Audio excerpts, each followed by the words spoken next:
Donc, on va commencer le live dans 3-4 minutes. Puis ce que je vous propose, c'est que vous gardiez quelques minutes à la fin de votre conférence, qui dure 1 heure, peut-être un quart d'heure ou 10 minutes. Et puis, alors, soit vous allez sur la plateforme Imagina du Salon Data pour voir les questions, soit moi, je les regarde et je vous les relais. Et je vous les porte soit via le chat de Zoom, soit à l'oral, comme vous voulez. À l'oral sera peut-être le plus simple. Pas À pour moi. l'oral, ça me paraît le plus simple. Ouais. D'accord. Ok. Je vous enverrai un petit message dans le fil de discussion pour le chronométrage quand vous êtes à 10 minutes de la fin, par exemple. Et puis à la fin, je relais les questions et je vous laisse y répondre. D'accord ? Très bien, merci. Ok, donc là, tout est opérationnel normalement, donc on va pouvoir commencer à l'heure pile de 15h30 dans 2 minutes. Parfait. Tu peux lancer le live. Ouais, c'est bon. Okay.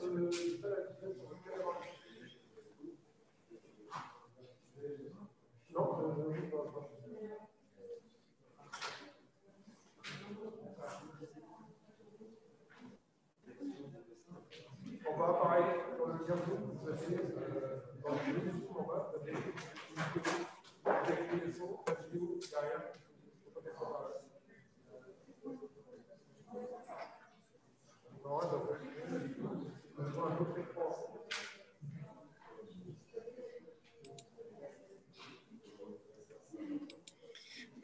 Donc pour l'instant, on a une petite vingtaine de connectés à votre conférence. J'espère que ça va monter un petit peu, c'est déjà pas mal. Hein.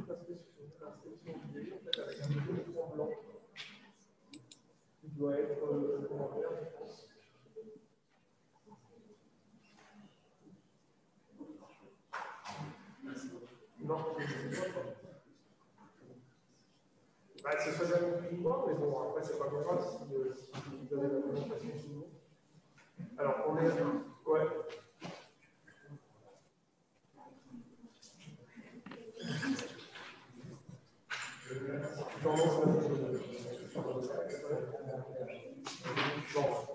Alors, on est à le lancement de la vidéo. Démarrage dans 1 minute. Je vais lancer le live.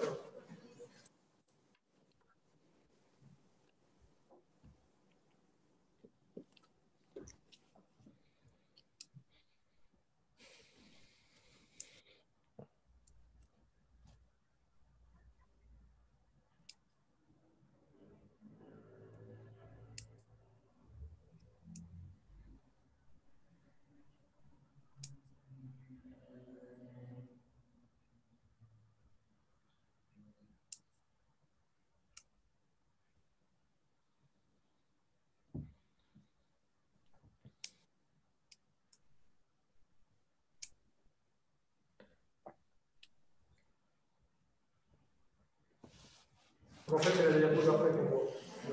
Ok, ben je crois qu'on peut y aller. Je vous laisse la parole et bienvenue à nos 3 conférenciers. Merci. Bonjour à tous. Du coup, pendant cette petite heure, on va vous faire un rec sur une solution qu'on a mise en place chez Intermutual Assistance autour de la qualification et de la classification automatique d'email, une solution qui mêle à la fois du cloud et de l'intelligence artificielle. Pour ma part, je suis Yann Carbone, je suis lead data scientist chez Valoe, qui intervient chez Intermutual Assistance. J'interviens depuis 2 ans en tant que référent technique sur toute la partie data et je suis accompagné de Jean-Emmanuel et Maxime. Jean-Emmanuel, tu peux Donc, Jean-Emmanuel Cuillac, je suis responsable de la direction qui s'occupe de la data au sein du groupe Intermutual Assistance. Et donc, moi, je suis Maxime Villéger, je suis ce qu'on appelle un Cloud Solution Architect. Et j'accompagne Emma sur tous les travaux autour du cloud. Et donc, je les ai accompagnés sur ce magnifique projet que Yann va vous présenter. Merci. Pour commencer, on va vous présenter le groupe IMA par Jean-Emmanuel. Donc, je vais prendre un petit peu quelques minutes d'abord en introduction pour présenter un petit peu le groupe IMA, le contexte et ce qui nous a emmené à traiter ce sujet sur les mails.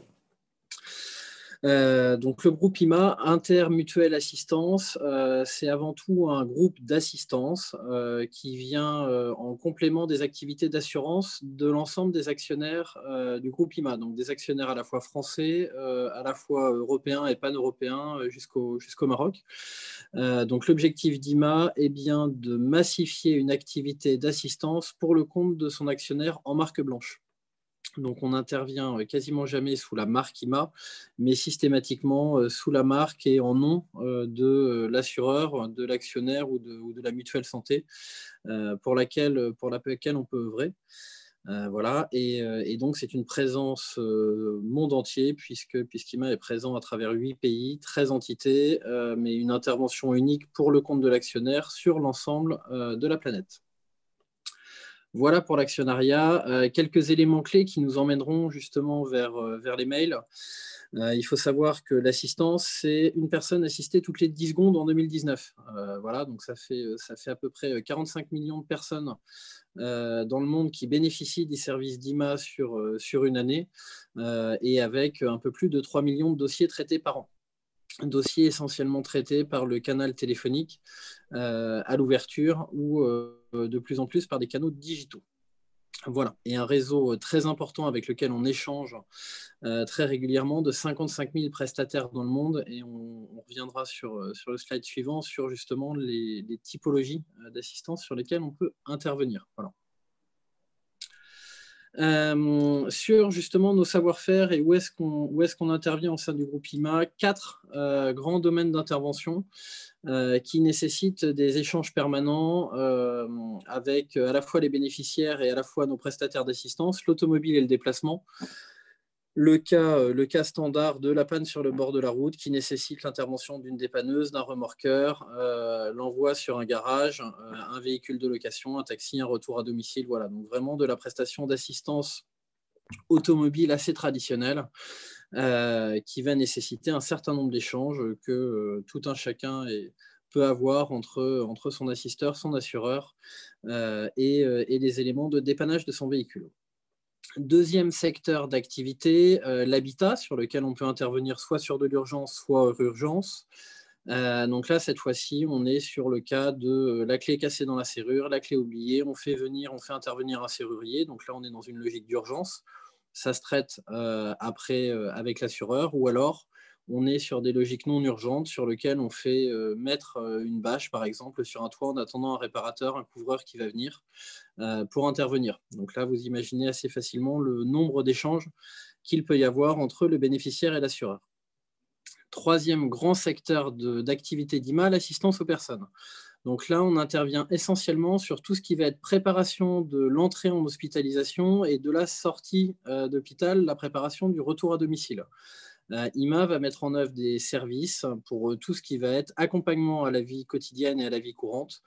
Ça peut être de l'aide aux devoirs, ça peut être de l'aide ménagère, ça peut être de l'aide au jardinage. Ça peut également être simplement du taxi pour aller et venir dans différents parcours de soins post-hospitalisation, par exemple. Donc là, on est plutôt sur des dossiers qui sont assez longs, qui nécessitent beaucoup d'échanges et d'interactions avec les bénéficiaires, notamment des mutuelles santé, et des échanges qui sont nombreux, notamment par mail. Yann y reviendra tout à l'heure. Et le dernier point, qui est un point relation client, donc là, on vient en complément, en relais, on va dire, des assureurs au sein même de leur parcours bénéficiaire, c'est-à-dire qu'on peut être amené à faire de la prise d'appel sortant pour eux, pour éventuellement faire de la relance de devis, pour éventuellement faire de la prise de rendez-vous, ou des choses qui relèvent plutôt du parcours client traditionnel assureur. Voilà, donc là, on a une filiale qui s'appelle Imatech qui est spécialisée dans la relation client sur ces aspects-là. Voilà pour cette petite présentation du groupe. Maintenant, on va focuser sur la partie innovation. IMA, c'est une maison qui a 40 ans en 2021, donc qui a commencé, on va dire, gentiment par l'appel du bénéficiaire sur le bord de la route dans une cabine téléphonique et qui a vécu toutes les transformations numériques depuis les 40 dernières années, jusqu'à de la digitalisation, de la télématique embarquée, jusqu'à des boutons SOS dans les voitures, de l'e-call, du b-call.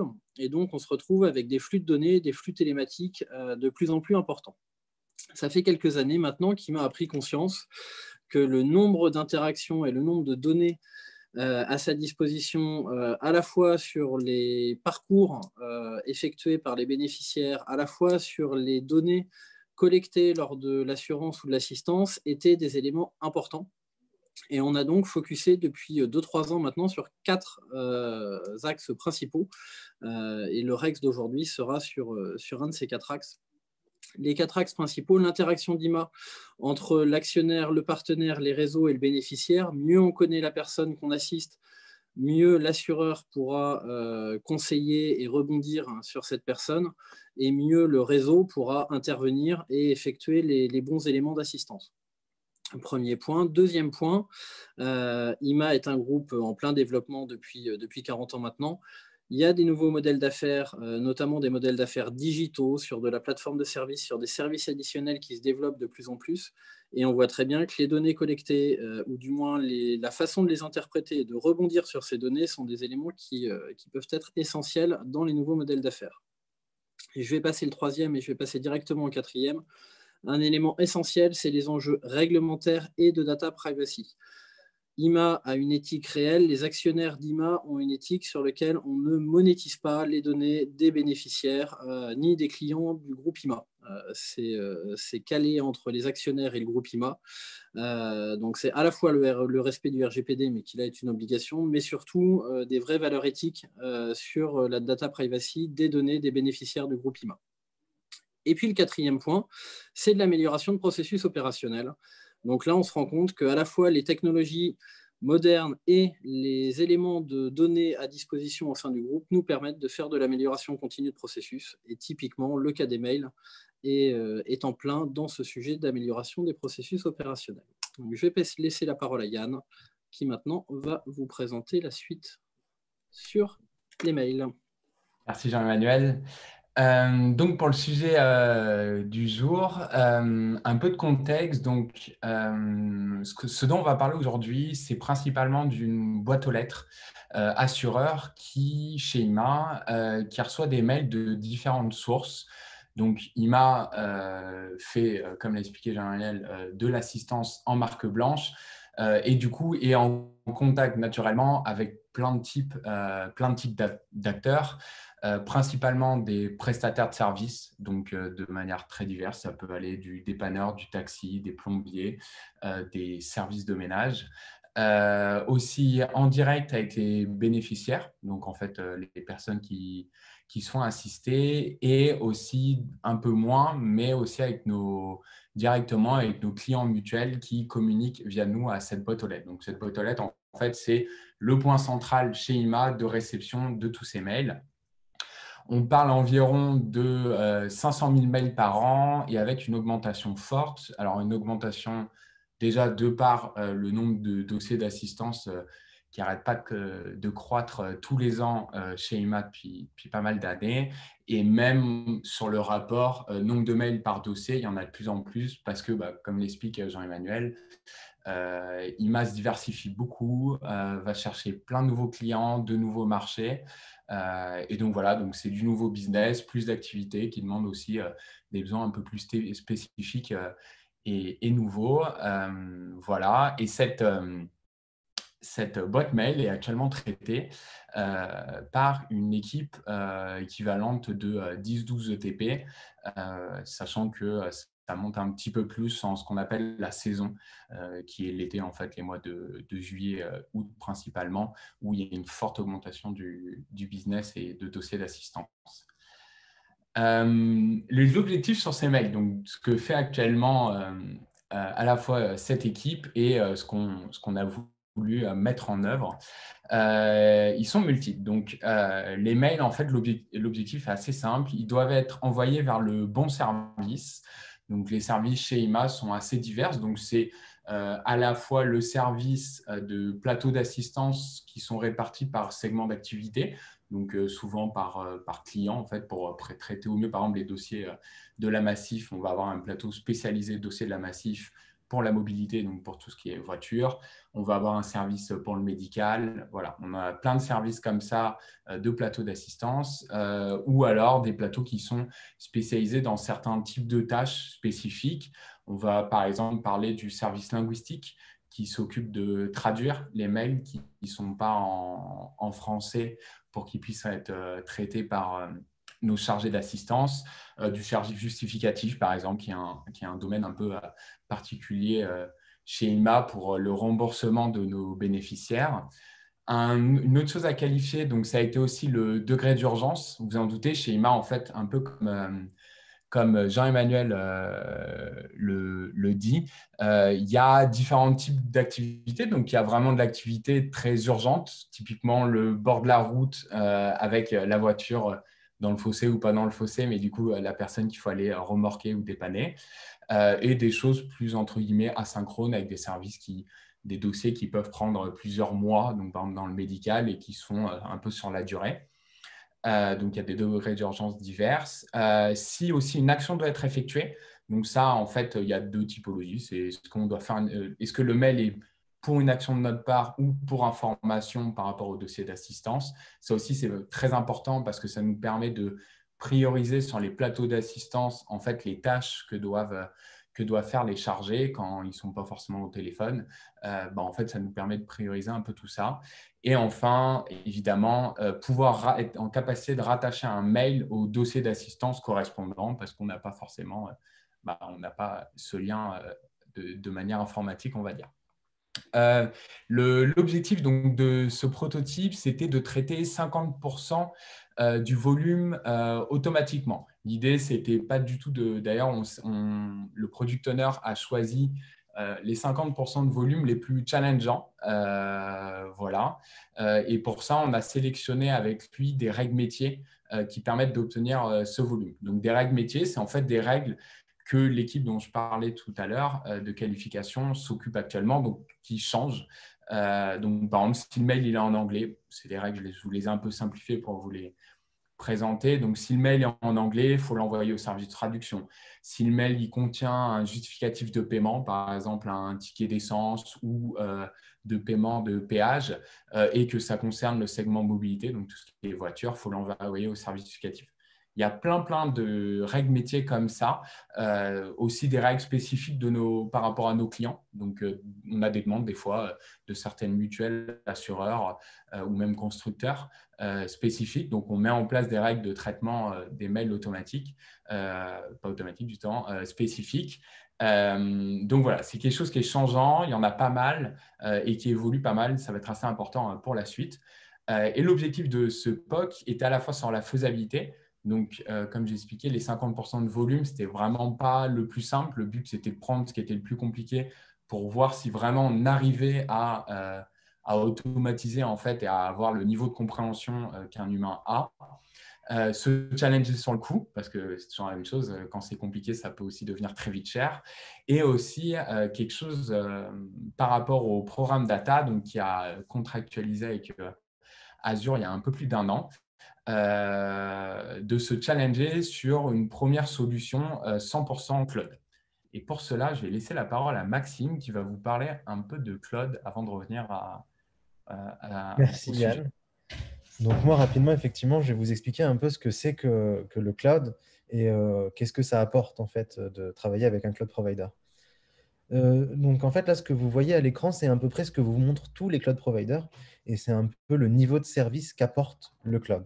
Donc déjà, qu'est-ce que c'est que le niveau de service qu'apporte un cloud? Ça va être une couche d'abstraction sur ce que vous avez l'habitude d'utiliser dans un système d'information à l'ancienne. Donc au lieu de vous présenter ça comme tous les autres cloud providers, je vais vous faire plutôt l'allégorie de la pizza. Et donc, vous présentez ça comme une soirée pizza. Donc, le cloud, effectivement, c'est comme une soirée pizza. C'est-à-dire que soit vous faites tout à la maison, et donc vous devez avoir une maison, de l'électricité ou du gaz, en fonction du four que vous utilisez, des ingrédients pour faire une pizza, de la bière, des amis et des sujets de conversation. Et donc ça, en fait, c'est l'équivalent de faire une solution de A à Z sur un système d'information old way, si on peut dire ça comme ça. Ensuite, on va commencer un peu à utiliser le cloud provider ou les cloud providers en faisant ce qu'on appelle de l'infrastructure as a service, du IaaS. C'est-à-dire qu'on va commencer à avoir une couche d'abstraction, mais pas tant que ça. C'est-à-dire que là, vous allez utiliser le four et l'électricité de votre voisin, mais vous allez toujours avoir à faire votre pizza, acheter de la bière, voir des copains. et trouver toujours des sujets de conversation. Ensuite, vous allez utiliser ce qu'on appelle le conteneur as a service. Donc là, en plus de voler le four, l'électricité de votre voisin, vous utilisez aussi son feu.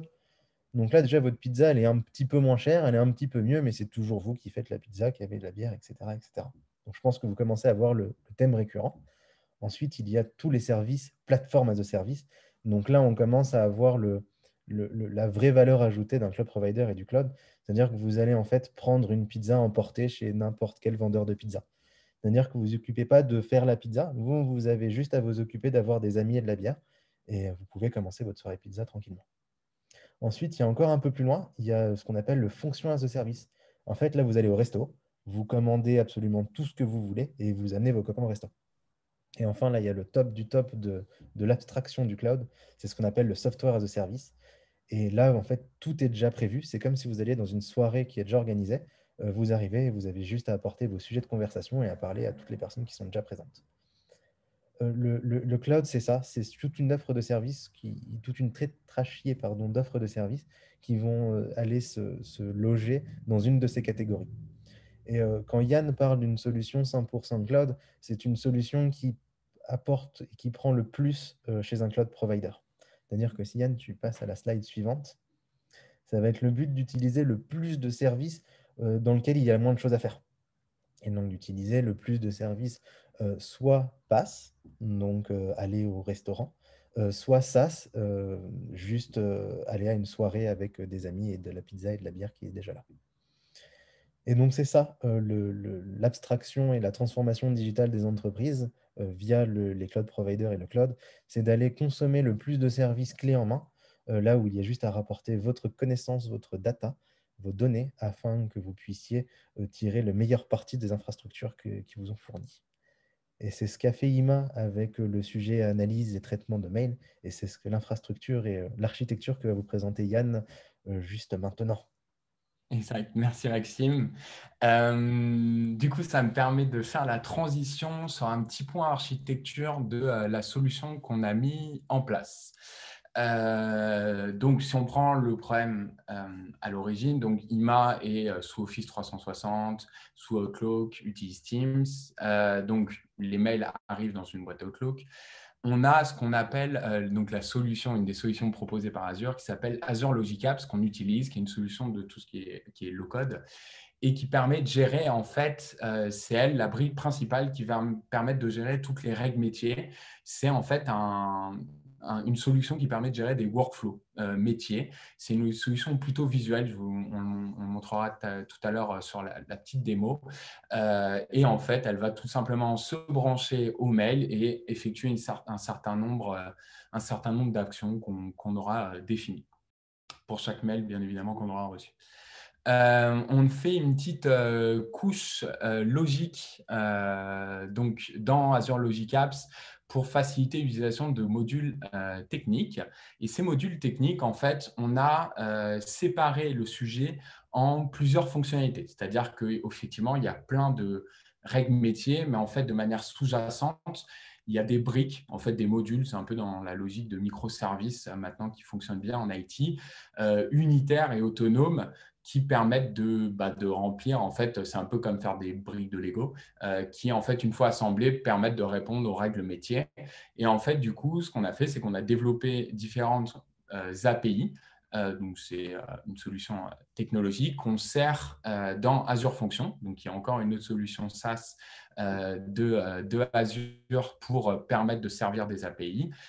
Et en fait, chaque fonction remplit juste de manière complètement agnostique en fait, sa fonction, justement, ça porte bien son nom. Par exemple, la détection de langue, on va tout simplement envoyer le mail et ça va répondre quelle est la langue qui pense, à quelle probabilité qui est concernée par le mail. On va essayer de redétecter le dossier, on en parlait avant, aussi par rapport au justificatif, si c'est un justificatif, etc. Voilà, on a développé pas mal de fonctionnalités par rapport à ça, qui sont en fait, il faut vraiment le voir un peu comme des Lego qu'on peut assembler après dans Azure Logic Apps. Et aussi, ce qui est assez important aussi, c'est que du coup, le fait de parler d'API comme ça permet en fait de aussi s'abstraire derrière de la solution technique qu'on veut mettre en place. On n'est pas obligé de tout faire avec Azure. Et en fait, on utilise assez logiquement la méthode de best of breed. Donc, en fait, en fonction du sujet et de la brique de fonctionnalité qu'on veut développer, on va utiliser en fait un peu l'état de l'art et ce qui nous paraît le plus cohérent. Donc, ça peut être à la fois de l'open source. Donc, par exemple, pour la détection de langue, on a utilisé la librairie open source de FastText avec un modèle pré-entraîné qui marche très, très bien et qui est complètement état de l'art. Pour la détection de dossiers, donc ça, c'est du développement purement spécifique à Intermutual Assistance, qu'on a développé un peu en Python. Voilà.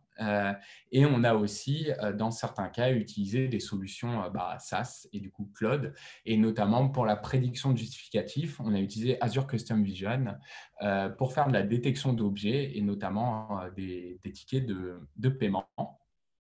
Ce qui est aussi très important en fait dans cette architecture, c'est de se rendre compte qu'il y a une bipolarité entre la gauche et la droite. C'est parce qu'en fait, on est sur 2 cycles de vie de la solution qui sont complètement différents. C'est-à-dire qu'on a d'un côté Azure Logic Apps qui va vraiment gérer les règles métiers. Les règles métiers, comme je l'ai dit au départ dans le contexte, c'est vraiment des choses qui ont un cycle de vie assez court, très changeant, sur lesquels les métiers ont besoin d'avoir de la visibilité, on doit pouvoir facilement les changer et elles doivent pouvoir facilement évoluer. Donc voilà, ça, Azure Logic Apps, c'est très très bien pour ça. C'est des briques très visuelles qu'on peut utiliser. Et de l'autre côté, il y a des modules, là pour le coup, donc de la partie droite, des modules très techniques qui, eux, vont peu bouger, qui ont besoin d'être robustes, particulièrement testés en termes de performance, d'intégration, etc., pour être sûr qu'il y a une très bonne qualité qu'on peut utiliser de manière un peu agnostique dans n'importe quelle typologie de règles métiers. Et évidemment, en dernier point de cette architecture, en fait, tous les flux qui passent dans Azure Logic Apps sont aussi enregistrés dans une base de données SQL sous Azure. Donc, avec tout ce qui a été effectué, hein, on a tout le niveau de détail autour du mail et on a un reporting en temps réel sous Tableau, qui est la solution de data analyse choisie par Intermutual Assistance, qui est connectée à cette base de données SQL qui nous permet un peu, évidemment, de faire du reporting, de suivre un peu l'activité, de se rendre compte quand il y a des soucis. Avant de passer un peu à la démo, on voulait vous faire un point sur la méthodologie de ce projet. Donc, on l'a développé, en fait, ce projet cette année, le hasard a fait qu'on l'a développé pendant le confinement. Il a quasiment commencé au moment du confinement, ce qui a été aussi un challenge pour nous, mais pas tant que ça, parce qu'en fait, le programme data, du coup, on est déjà organisé beaucoup, on travaille énormément en agile. Donc, on a Jira chez Intermutual Assistance qui est beaucoup utilisé. Donc, on avait notre backlog qui était géré dans Jira. Et on s'est organisé en sprint de 1 semaine. Et ce qui a été très, très, très important et une énorme clé de succès pour nous et selon les dires aussi du product owner, c'est qu'en fait, on a vraiment intégré complètement le fait que dès la première semaine, en fait, on mettait à disposition une version entre guillemets de production dans les mains du product owner qui pouvait utiliser autant qu'il voulait. Donc, la première semaine, concrètement, ça ne faisait pas grand-chose. Hein. C'est-à-dire que c'était un Logic Apps qui était connecté au mail et qui faisait de la détection de dossiers, de souvenirs. Et voilà, tout simplement, du coup, dès la première semaine, le product owner avait une boîte mail sur laquelle il pouvait envoyer des mails de tests. On avait une énorme base de tests de mails, on y reviendra. Et voir, OK, est-ce que ça enregistre, ça détecte bien le bon dossier, ça vérifie son existence, etc. Et l'idée, ça a été, comme ça a été une solution très itérative, où on a juste ajouté toutes les semaines des fonctionnalités qu'on a livrées dans cette version de prod. Donc, évidemment, pour avoir ça, on a eu toute une architecture DevOps qui a été mise en place avec des tests d'intégration et de performance automatisée. Donc, intégration comme un peu toute solution IT, évidemment, et de performance très important en IA parce qu'en fait, il y a des modules du coup qui sont vraiment des modèles de machine learning qui ont été entraînés. Et l'idée, c'était, ils peuvent bien évidemment évoluer. On s'est fixé avec le product owner un certain niveau de performance, voilà, notamment pour les seuils, pour essayer de se trouver des bons seuils. Par exemple, je vous parlais de la détection de langue, savoir à partir de combien en fait l'algorithme était vraiment sûr. Et voilà, l'idée, c'était de s'assurer que malgré l'évolution des modules et du produit, on était toujours sur un niveau de performance stable, voire qui s'améliore. et aussi toute une partie déploiement continu, évidemment, sinon on ne pourrait pas livrer toutes les semaines sur cette version de prod. Déploiement continu en dev ou en prod. Le résultat aussi, un peu en termes de métriques de chefferie de projet, on va dire, le résultat, ça a été aussi sur à peu près 4 mois de développement, plus de 120 UAT qui ont été validés, qui ont été définis par le Product Owner, donc ça fait pas mal. On a détecté donc, pendant le développement 31 bugs. On en a résolu une trentaine, toujours. Donc, l'idée, c'est que les bugs, en fait, ce n'est pas à la fin du projet ou autre. Hein. C'est que ça se met naturellement dans les sprints. C'est juste une priorisation entre la semaine prochaine, est-ce qu'on préfère avoir ces fonctionnalités ou est-ce qu'on préfère résoudre quelques bugs. Il en reste un, mais justement, on avait vu qu'il a un impact très, très faible en termes de volumétrie. Donc, pour l'instant, il est complètement identifié. On sait comment le résoudre, mais on ne l'a pas résolu. Et à la toute fin aussi, un picking pendant une semaine par l'équipe de qualification, en fait, des mails qui existent. On a fait tourner un énorme batch de mails, à peu près 20 000. Du coup, l'équipe de qualification a fait un picking en fait, à la main, voir OK, est-ce que le qualifieur a bien compris un peu toute la solution. Et du coup, la conclusion d'un peu tout ça, et qui est assez donc ça a été aussi les gens de notre product owner, c'est qu'en fait, c'est un produit qui est complètement maîtrisé par les métiers. Honnêtement, même plus que nous, des fois, que l'équipe technique, je pense qu'ils le connaissent encore mieux, ils ont pu l'éprouver énormément. Le fait de l'avoir constamment à disposition, ça a été un vrai succès pour eux parce que du coup, voilà, ils sont très serein sur le fait de le déployer, de l'utiliser et de brancher des mails à ça. Pour continuer, on va passer une petite phase démo pour vous montrer Logic Apps, un peu visuellement. Je vous disais, bon, voilà, c'est un outil un peu visuel et pour vous montrer le Logic Apps qu'on a développé. Donc là, on est dans la partie designer de Logic Apps. Donc, on voit ici, donc au début, Logic Apps fonctionne tout simplement par un trigger. Donc, en fait, voilà, il se branche tout simplement à Outlook et dès qu'il y a un mail qui arrive dans la boîte de réception, on le prend avec ses pièces jointes. Donc, au début, on a une petite partie variable. Et après, l'idée, c'est qu'on va dérouler en fait les appels de modules. Donc, pour aller récupérer des informations, donc augmenter les métadonnées qu'on a sur le mail et on va aller dérouler des règles métiers. Par exemple, comment ça se présente, par exemple, pour le module, l'appel de module lang. Donc, on vérifie au début, donc c'est vraiment des box, voilà, là, on est sur la partie condition. Donc, si cette condition elle est remplie, on va de ce côté. Sinon, on va de l'autre côté. On vérifie. Là, l'idée, c'est de vérifier qu'il n'y a pas de règles qui ont été vérifiées. En fait, toutes les règles sont excluantes. Donc, s'il y en a une qui a déjà été vérifiée, on ne va pas faire appel aux autres. On a bien détecté un dossier. Et aussi, là, du coup, la règle métier voulait qu'on n'ait pas de justificatif. Et dans ce cas-là, on appelle le module de détection de langue qui se présente sous cette forme, qui, en fait, lui demande juste le body du mail et le sujet. Et il retourne une langue. Et on va considérer, on a décidé, en fait, avec des matrices de confusion et le product owner, de considérer que, en fait, la langue, l'algorithme est vraiment sûr de la langue détectée quand la probabilité est supérieure à 70%. Voilà, et dans ce cas-là, on intègre dans une variable le code langue qui a été détecté. Voilà. Et après, derrière, ça nous permet de dérouler pas mal de règles. Et par exemple, celle qui vient tout de suite après, c'est en fait, ça permet de dérouler une règle métier autour du médical étranger. Donc voilà, là, pareil, on vérifie un peu est-ce qu'on active bien la règle. Et après, l'idée, ce n'est pas vous rentrer dans les détails des spécifiques intermutual licence, mais vous montrer qu'en fait, après, là, on est sur du spécifique intermutual licence où on regarde un peu si le périmètre métier du mail est le bon. Donc, on regarde ici ce qu'on appelle la nature d'assistance. Donc, ça parle bien ce qu'on veut. On regarde certains flags qui sont internes. Donc, ça, c'est le module de régulation.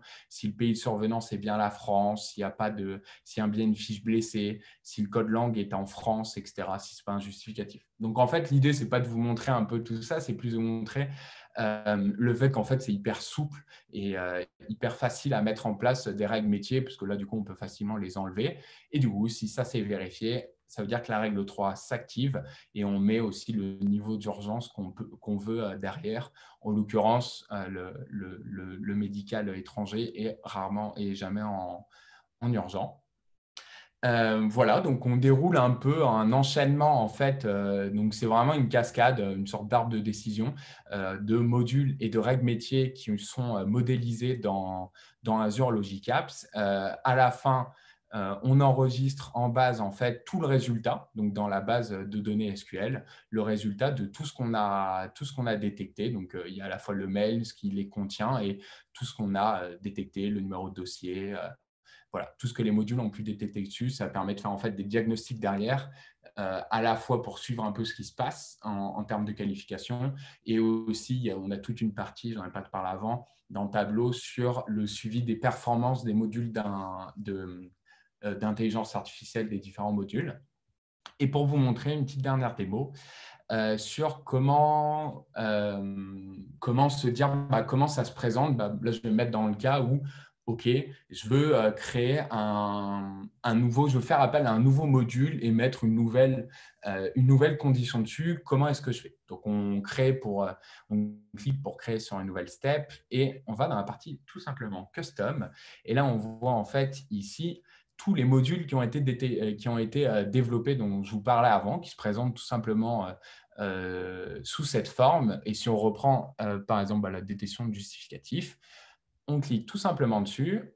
Après, donc là, en fait, c'est pour faire l'appel au module. Il nous demande les paramètres. Là, il nous renseigne les paramètres dont il a besoin. Donc, en l'occurrence, pour ce module, il y a juste besoin des attachments, donc des pièces jointes du mail.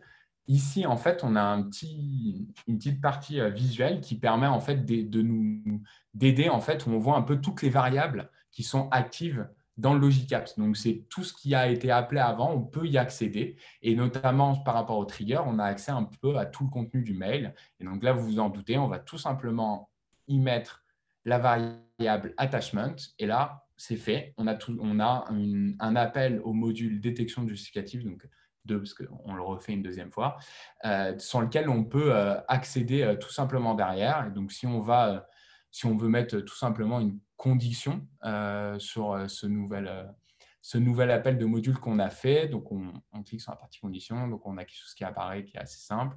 Et là, on va un peu descendre et normalement, voilà, on arrive dans la partie détection justificative 2 et on voit qu'en fait, alors ça, c'est la partie brute de la réponse, mais en fait, les deux résultats de ce module, en fait, c'est une probabilité qu'il y ait un ticket de paiement et aussi on a des justificatifs de SNCF qui sont en fait des billets de train.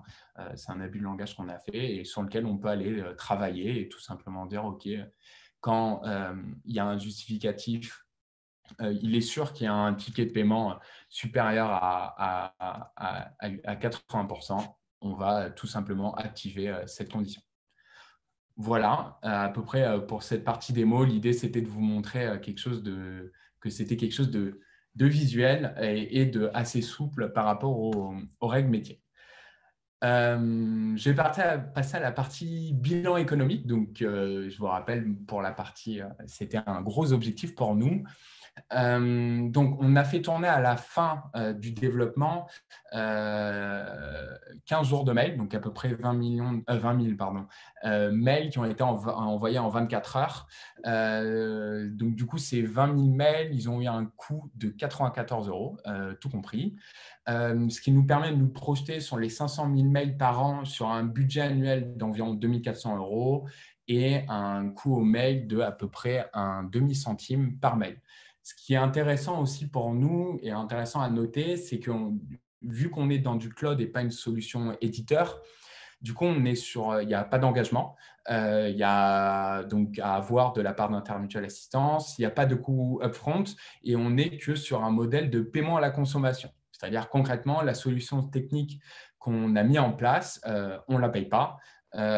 Si on envoie un mail, on paye. Si on n'envoie pas de mail, on ne paye pas. Donc, ce qui permet en fait, ce qui a été un énorme avantage parce qu'en fait, ça nous permet d'avoir un rapport assez sain par rapport au projet, au ROI du projet et voilà, et par rapport au coût du coup qui est associé. Si ça vaut le coup, on va appeler. En termes de dev, du coup, on est sur 4 mois de dev par une équipe à peu près de 1,4 TP. Un data scientist qui était à temps plein, ce n'était pas moi, c'était quelqu'un de l'équipe, et à peu près 40% de temps d'un DevOps et d'un spécialiste Azure. Je ne compte pas l'aide qu'on a eue aussi de Maxime, qui, du coup, dans le cadre de l'accompagnement de Microsoft par Azure, on fait des points d'architecture et un peu d'avancement sur le projet en général. Et aussi, du coup, un dernier point sur la répartition des coûts. Donc, à peu près 2 tiers sont sur Azure Logic Apps et 1 tiers sur le Azure Function.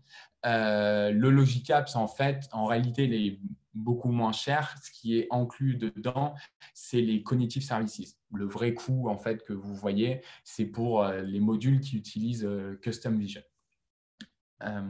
Voilà. Je crois que Jean-Emmanuel, tu viens prendre la parole pour la partie Next Step. Oui, je vais parler rapidement des prochaines étapes. Donc là, on a fait un premier run en conditions réelles sur des premiers gros volumes, ce qui nous a conforté dans l'intérêt porté pour ce type de solution.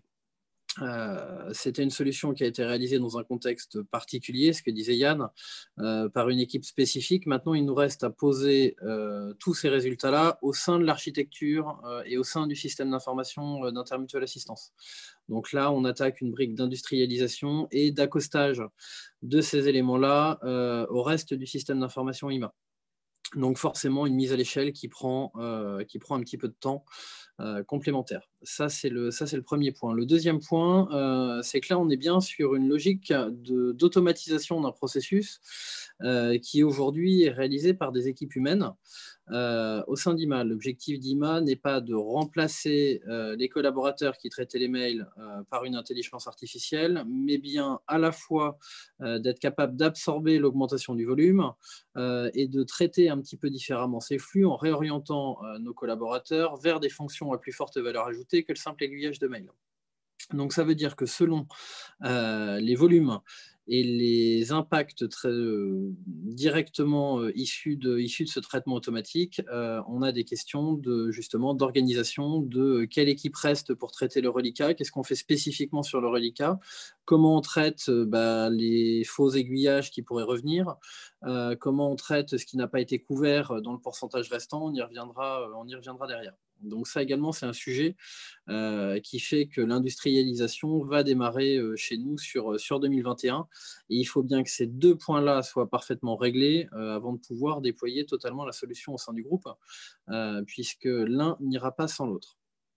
Deuxième point sur le périmètre, ce que disait Yann en préambule, c'est que le premier objectif fixé par le Product Owner, c'était 50% de l'existant. Pas forcément les 50% les plus faciles, mais le premier cap était à 50%. L'intérêt de la solution grandit avec le pourcentage.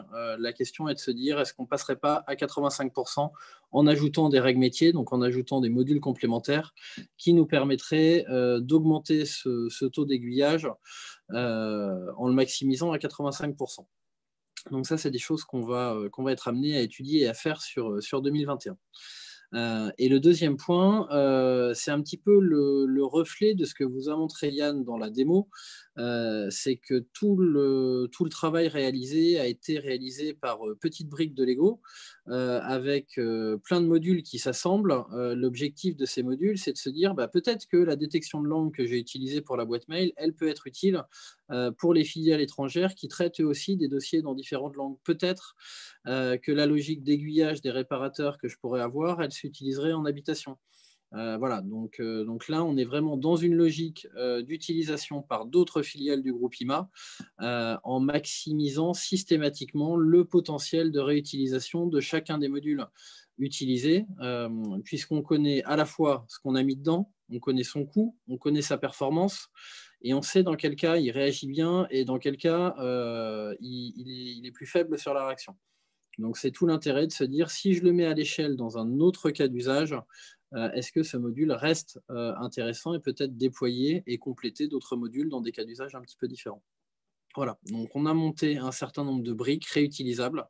On va les mettre à l'échelle, les intégrer dans le reste du système d'information d'IMA qui, comme toute entreprise de 40 ans maintenant, est forcément un système d'information complexe et en prenant en compte les impacts notamment sur les organisations et sur les collaborateurs du groupe. Voilà pour ces next steps et Yann va faire un petit retour sur les feedbacks différents au niveau de l'organisation et de la valeur ajoutée. C'est ça, merci Jean-Emmanuel. Donc ça, c'est un petit retour de feedback que je voulais faire entre guillemets en tant que référent technique. C'est des choses que je me force à faire. On en a 3 parties. Donc sur vraiment le projet, ce qui est un peu les takeaways. Donc déjà, l'organisation itérative, elle a été primordiale. De toute façon, on s'en rendait bien compte dans la data depuis un bon moment avec le côté assez expérimental autour de la data science.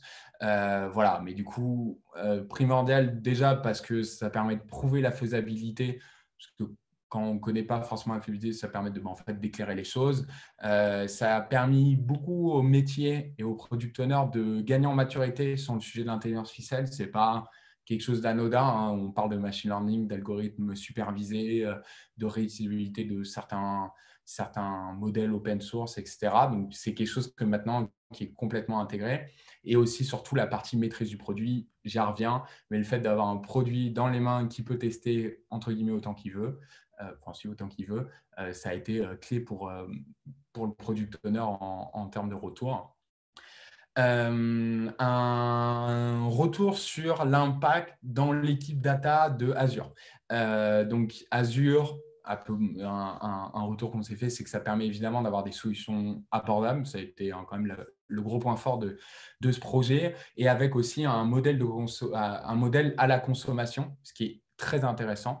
Parce que voilà, on ne paye pas et après on voit ce qu'on fait. C'est vraiment, on paye parce qu'on y voit de l'intérêt. Par contre, entre guillemets, de l'autre côté de la balance, ça fait apparaître un nouveau profil en fait dans notre équipe data qui est le DevOps et spécialiste Azure. D'ailleurs, on a quelqu'un qui nous a rejoint. Il y a très peu, il y a quelques semaines, parce qu'on s'est rendu compte qu'on a vu qu'on multiplie les sujets sur le cloud, et ben en fait, on a vraiment besoin de ce profil à temps plein. Donc voilà, c'est un profil qui historiquement n'était pas présent parmi les data, qui est différent du data ingénieur, data analyst, data scientist. Donc voilà, qu'il faut intégrer et qui arrive à collaborer avec les différents métiers. Et un dernier point aussi, là c'est vraiment d'un point de vue par rapport à la data science et le cloud. Moi, mon retour, c'est qu'il y a une forte valeur ajoutée du cloud de certains services SaaS sur certaines parties de la data science, notamment la vision, tout ce qui est détection d'objets, classification d'images. Concrètement, il y a des solutions open source qui existent, ceux qui sont un peu spécialistes, il y a tout ce qui est transfer learning qui existe, mais le fait d'avoir des outils visuels SaaS qui sont assez abordables, on va dire, et hyper faciles d'utilisation pour entraîner des modèles et après avoir une version prête en prod et utilisable, c'est un gain de temps assez gros. Mais pas sur tous les sujets, notamment tout ce qui est textuel, la détection de langue, le sentiment. On a fait pas mal de tests, notamment cette année en 2020, de comparaison entre Azure et des solutions open source. Notre règle, c'était vraiment sur le côté, en fait, les perfs sont équivalentes sur des sujets qu'on a eu de détection de langue, de sentiment en textuel. Mais sauf que du coup, avec de open source, c'est gratuit, parce qu'on peut les héberger on-prem versus du cloud qui va faire payer à l'utilisation. Donc, on en revient sur le mode de la consommation qui permet en fait de ressortir quelque chose de vertueux en fait par rapport à nos produits. On a fini et on va passer à la partie questions, si on peut nous les restituer. Écoutez, merci beaucoup et puis bravo pour cette conférence à 3 voix. Particulièrement intéressante. Et merci pour le respect du timing. Donc, on a à peu près 10 minutes, un quart d'heure pour les questions. Alors, de mon côté, je n'ai pas encore aperçu de questions. J'espère que j'ai bien accès à tout.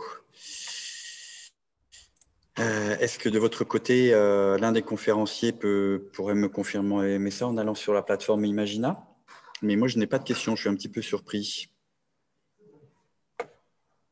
Alors, je suis sur la plateforme et je ne vois rien non plus.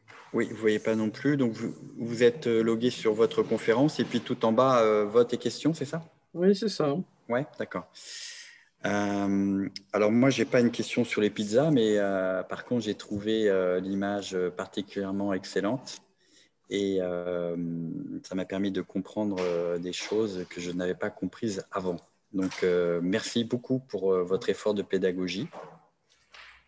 Merci beaucoup pour ce retour d'expérience qui est particulièrement concret, avec une conférence à 3 voix qui a montré les trois aspects tout à fait intéressants de ce retour d'expérience. Alors,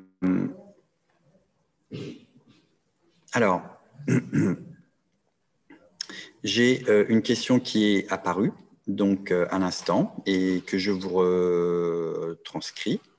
Je n'ai pas bien compris le principe des services en marque blanche. Comment cela fonctionne-t-il? Est-ce que vous pouvez répondre à cette question? Alors, je vais prendre les questions. En fait, quand on dit IMA intervient en marque blanche, le cas concret, vous tombez en panne au bord de la route, vous êtes assuré à la Maïf. Quand vous appelez le numéro de téléphone qui est sur votre carte verte, la personne qui vous répond Maïf Assistance, bonjour, et va vous dépanner et vous assister. Toute la relation que vous allez avoir avec la personne au téléphone, avec les différents services digitaux, seront brandés au nom de la Maïf. Pour autant, c'est bien Intermutuelle Assistance qui opère derrière et qui va mettre en œuvre à la fois le décroché au téléphone et la personne qui va mettre en œuvre la dépanneuse pour venir vous chercher, qui va missionner le véhicule de remplacement, le taxi pour vous ramener chez vous. C'est bien des collaborateurs du groupe IMA qui œuvrent sur ces services-là au nom de l'assurance, de la mutuelle pour laquelle vous êtes bénéficiaire.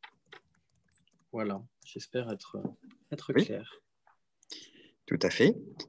Et la seconde question, il y en a même plusieurs qui viennent d'arriver. Alors, Yann Belbéoc vous vous félicite d'abord pour votre présentation très claire et vous demande, après les mails, quelle sera votre prochaine cible? Alors, il y en a beaucoup. Il y a tout un travail sur, en fait, plus l'intégration. Alors là, entre guillemets, on est sur la première step. Donc, c'est vraiment les mails, c'est le premier rendu. Mais après, en fait, on envoie au bon service. Mais par exemple, on a un service facturation qui va se charger de prendre les factures de prestataires et qui déjà intègre automatiquement une partie des factures automatiquement dans notre outil de gestion. Et l'idée, ça va être d'aller automatiser un peu tout ce qui est derrière. Donc, par rapport à ça, donc, il y a la partie justificatif, donc il y a des factures prestataires aussi, il y a tout ce qui est RIB aussi à intégrer automatiquement. On a pas mal de sujets actuellement autour de ça. Et on a aussi un sujet d'identification des pièces jointes, c'est-à-dire qu'en fait, on se rend compte que dans certains cas métiers, donc ça c'est un sujet que je vais remonter, on va demander par exemple aux bénéficiaires de nous dire « Ok, il faut que vous nous envoyiez votre RIB et un justificatif d'identité. » Ok. Et après, c'est à partir du moment où on reçoit ces deux choses qu'on a une action à faire, nous, de notre côté. L'idée, c'est de pouvoir, quand on rattache le mail automatiquement au dossier d'assistance, de pouvoir aussi flaguer chaque pièce jointe par typologie et du coup, automatiquement se dire « Ok, quand on a reçu la pièce d'identité, enfin la pièce d'identité, c'est ça, et le RIB, donc qui sont associés au dossier, on sait qu'on peut déclencher automatiquement une action sur les plateaux. » Voilà, il y a pas mal de sujets en fait derrière. On a commencé là vraiment, on en est au départ. Donc, outre le fait d'augmenter le périmètre via les 85%, les filiales, en fait, il y a tout ce qu'on en fait encore plus derrière et avec toutes les spécificités, vous en doutez, de un peu tous les segments d'activité parce qu'on ne fait pas du tout les mêmes choses côté médical, habitation ou mobilité. Merci. Alors, vous avez les félicitations de David Florio qui écrit « Très impressionnant et inspirant pour nos projets. Bravo Yann et toute l'équipe. » Voilà. Une autre question. Quelle est la plage du service humain et automatisation 7 jours sur 7, 24 heures sur 24, point d'interrogation. Donc, quelle est votre plage de service? Ou je le prends? Je vais le prendre. Donc en fait, ça dépend de la nature, à la fois des éléments transmis, du domaine, on va dire, du domaine d'assistance concerné. Deux exemples. Tout ce qui va être dépannage, urgence. Ce que disait Yann, c'est du 7-7, 24 sur 24. Et dans ce cadre-là, première chose, on vous sort de l'urgence. Donc ça veut dire que la personne intervient et on vous met à l'abri, entre guillemets. En parallèle, on va vous demander parfois d'envoyer un justificatif, d'envoyer un document. Donc ce document, vous l'enverrez dans le temps qui est le vôtre. Donc vous pouvez l'envoyer 2 jours, de nuit à l'issue de votre sinistre, 24 heures sur 24. Mais par contre, on est bien dans le temps d'un dossier d'urgence. Deuxième chose, là on est plutôt sur l'assistance à domicile traditionnelle, on va dire.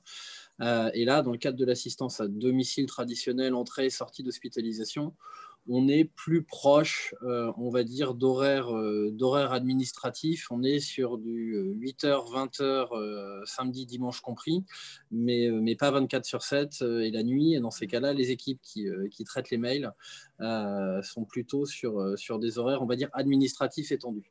Voilà, donc vraiment deux paliers très liés à l'activité.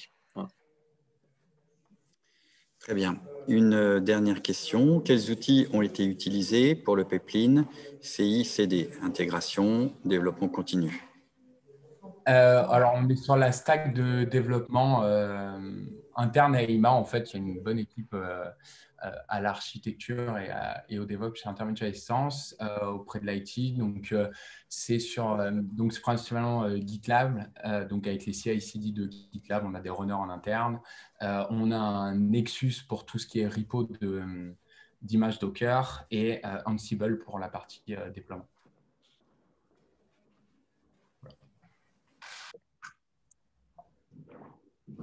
Ce qui est à peu près utilisé un peu partout chez Intermutual Assistance.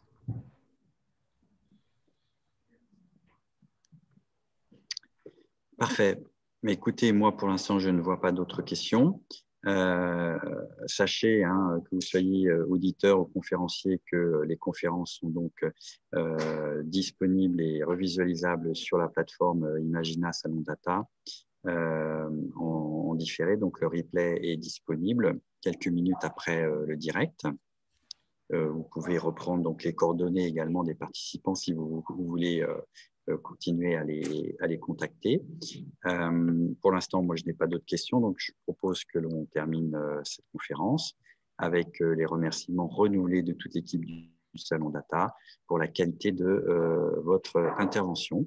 Et je vous dis à bientôt et peut-être à l'an prochain. Merci. Merci à tous. Très bonne fin de journée. Au revoir. Au revoir. Voilà, je vous remercie de vous déconnecter de Zoom et puis je vous dis à bientôt. Merci beaucoup. À bientôt. Bonne fin de journée. Au revoir. Vous de même.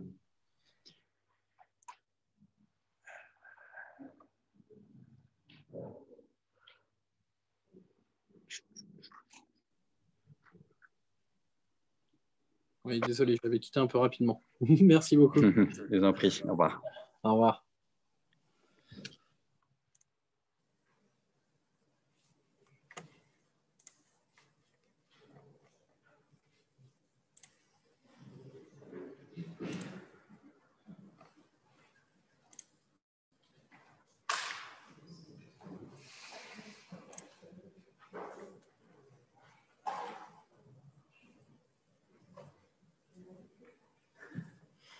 Bec. Ouais, ils étaient 3 en plus et non, c'est très bien passé. Ouais, super bien. Et en plus, c'était vachement bien comme conférence. C'est quoi le sujet? C'est un retour d'expérience pour des mutuelles d'assistance, intermutuelle assistance, avec une vraie explication du début à la fin. Et, ouais, c'est énorme ce qu'ils font. Super. Alors, par contre, j'ai pas de nouvelles de mon prochain. C'est Business Decision en plus. Attends, Business Decision, qui est-ce qui travaille là-bas? Il n'y a personne ici? Ouais. Bon, on est à 20 minutes, quoi.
Ils sont bien sur l'invitation, ils sont normalement Oui. connectés. Donc, de répondre. D'accord. C'est marrant, il y en a un, en fait, il m'avait joint à 8h30. Ouais. Et je lui dis, non, vous revenez tout à l'heure. Puis au moment où j'ai besoin de lui, il n'est plus là. C'est Erwan Joss et Cédric Mizoff. Ouais. Ouais. Ils ont rejoint l'invitation. Ok, bon, on va les attendre. Merci.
Ça veut dire quoi, la réunion a commencé? Les appeler par leur prénom, peut-être. Oui.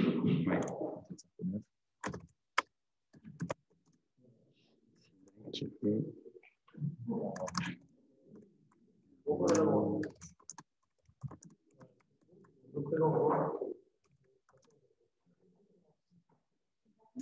Alors, je crois que vous êtes trois intervenus, c'est ça? Monsieur Rose.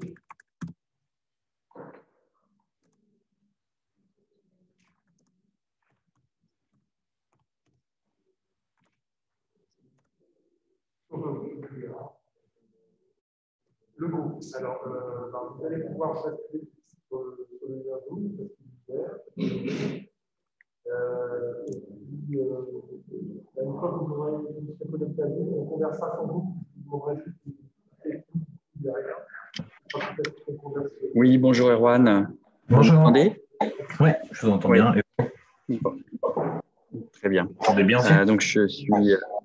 Oui, je vous entends bien. Moi, je suis Thierry Blouin, je suis administrateur de cette salle. Je vous fais un petit coucou. Après, j'éteins ma caméra. Donc, bienvenue. Merci. Euh, Cédric devrait nous rejoindre normalement dans pas très longtemps. Je vais lui envoyer un message. Ouais, ça marche.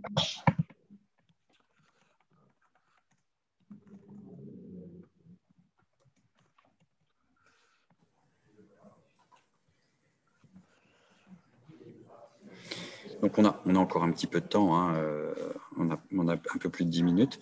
Est-ce que vous pouvez tester le partage d'écran si vous en avez besoin? Hop. Ouais, je suis en train de préparer.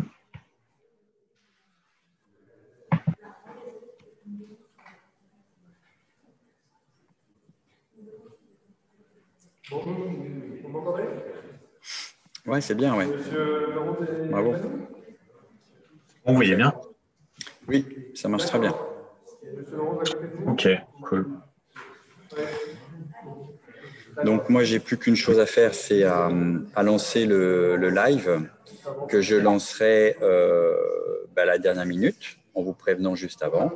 Et puis après, à vous la parole. Ok. Et du coup, pour nous, on n'a rien à faire. On reste que sur ce lien-là et ça sera automatiquement diffusé, c'est ça? Oui, tout à fait. Vous êtes que sur Zoom et puis nous, on s'occupe d'envoyer le flux sur une plateforme qui va l'éditer en live. Ok, ça marche. Et du coup, tu nous informeras quand on sera en direct ou quand Ouais. on peut commencer à présenter? Voilà, exactement. Je vous donne le top départ et puis à l'heure pile, 16h45 pile. Et puis après, vous démarrez. Alors, il y a juste le sujet des questions. Si vous souhaitez, il y a des questions qui vont arriver via la plateforme Imagina Salon Data. Donc, soit je vous les relais à l'oral à la fin de votre intervention, soit je vous les relais pendant votre intervention par écrit via le chat de Zoom. C'est un petit peu comme vous le souhaitez. Peut-être, je sais pas, peut-être plutôt à la fin. Ouais, d'accord. Je sais pas où est-ce qu'il est le chat de Zoom. Ah si, hop. Ah, ok. Ouais, vous l'avez, c'est marqué discussion. Voilà. Ah, normalement, là, j'ai envoyé un message, c'est ça? Voilà, là, vous m'avez envoyé bonjour, merci. Ouais, c'est ça. Ok. Voilà. Ok. Non, bah, peut-être plutôt à la fin, ouais. Ou Ouais. ouais, si, à la fin, ouais. C'est bien. Ok. Ouais, c'est bon. Prévoyez. Alors, votre intervention dure 1 heure. En général, pour une présentation d'1 heure, on prévoit à peu près un quart d'heure, 10 minutes de questions. Okay. Du coup, les questions seront à la fin, c'est ça? Oui. Enfin, c'est compris dans les 1 heure. Ouais. C'est compris dans les 1 heure. C'est 1 heure tout compris. Ok. Questions comprises. Ok. Alors, si vous voulez les questions en direct, moi, je peux les relayer, y compris à l'oral, si vous le souhaitez.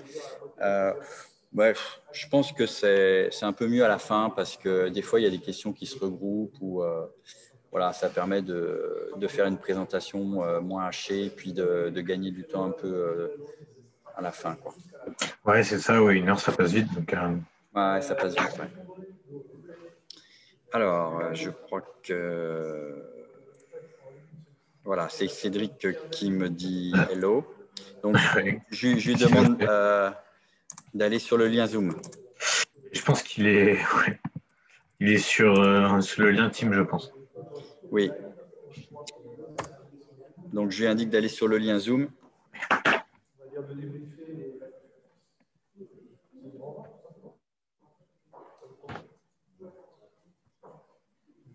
ben, c'est parti.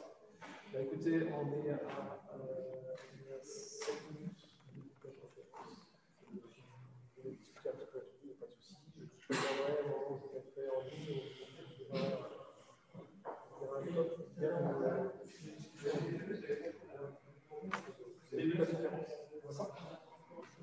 Très bien, dans un premier temps, le live sera en disponible. On va récupérer les slides. C'est une bonne conférence. Merci. Il y a une question.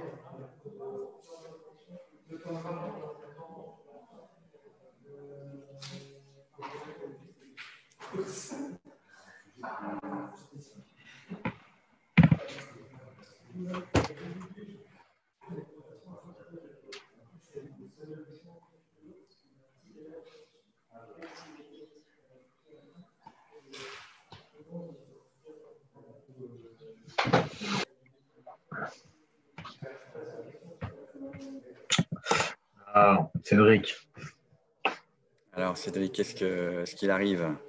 c'est bon, il est là. Ah, ça y est.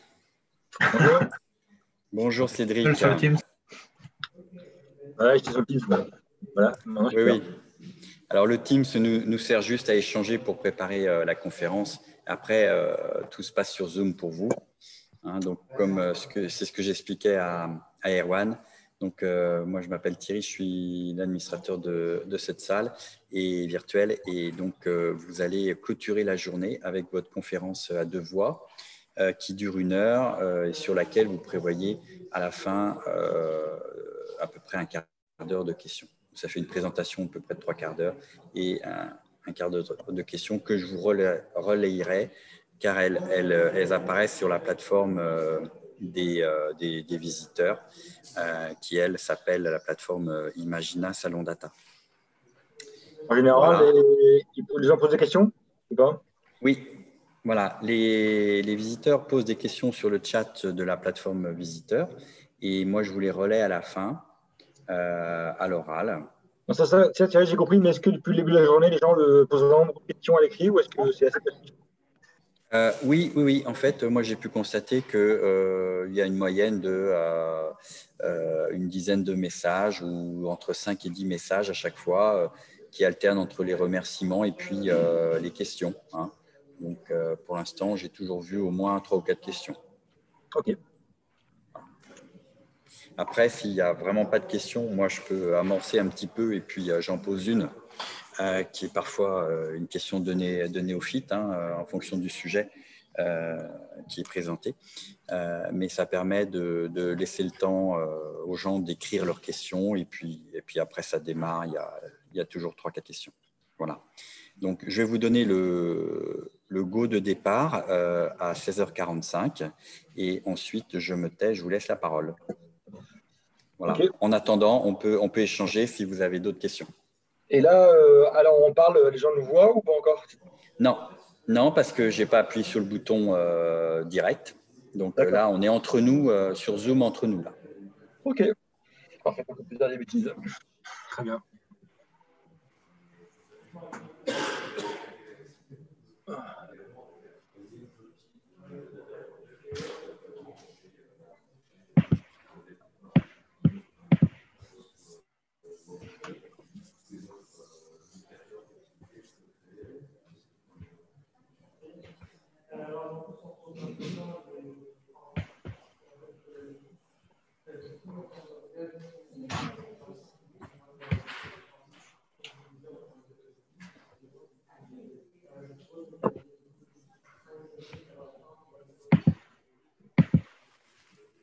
Oh.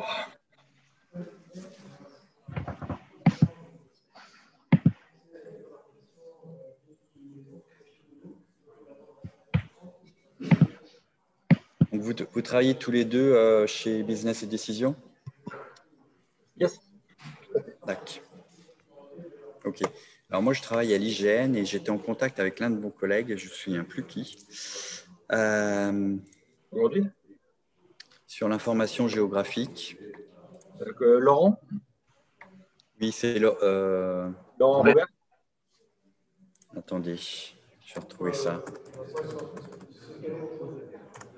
mon avis, c'est Laurent Robert.